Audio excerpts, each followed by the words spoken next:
Et à Mahadzang, près de 2 tiers de la population de Bonamar vivent de la pêche. Pourtant, les prises se font moins nombreuses en raison de la dégradation de l'environnement causée par la destruction des palétuviers. Le ministère de tutelle mène des campagnes de reboisement des mangroves pour y remédier. Olivier Ndjemapia nous en dit plus.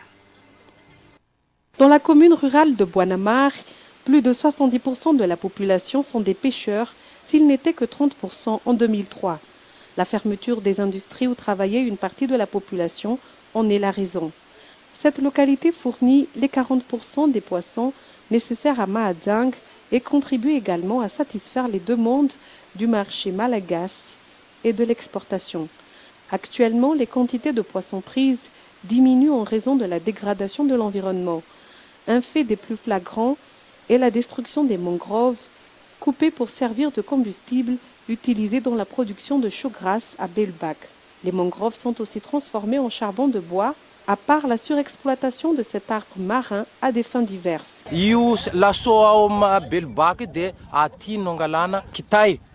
Cette chaux produite à Belbak, c'est ici qu'on vient chercher du bois pour la cuire.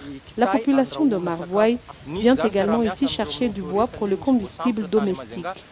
Il y a une collaboration avec les eaux et forêts car des personnes ont été capturées à Mahadzang grâce aux sensibilisations organisées par plusieurs maires. Nous avons institué un pacte englobant les communautés villageoises permettant de poursuivre ceux qui abattent les mangroves de manière illicite. L'année dernière, 500 hectares de mangroves ont été reboisés et cette superficie sera multipliée par 3 les 2 prochaines années. Actuellement, l'objectif du ministère de la Pêche est la gestion durable avec les responsables locaux afin d'élargir davantage la filière pêche pour permettre à un grand nombre de Malagasy de bénéficier des 5300 km de côte.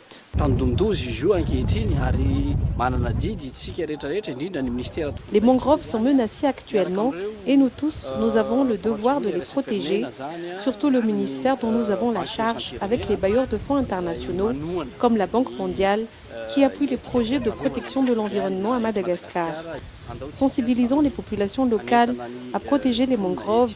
Si nous ne savons pas équilibrer la gestion locale de ces richesses, nous ne pourrons pas lutter contre la malnutrition, contre la pauvreté et nous ne pourrons pas protéger une filière qui nourrit une frange importante de la population.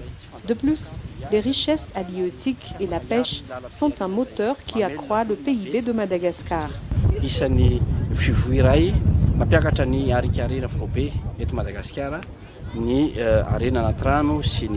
Dans le Fukutan d'Amboaniou, dans la commune rurale de Boanamar, à Mahadzang, tous se sont mis à la plantation de mangroves pour renforcer les 100 hectares déjà reboisés par les communautés locales et le projet PAS-GIZ. Le ministère de tutelle améliore également les équipements de la direction régionale des ressources halieutiques et de la pêche dans la région Bouéni.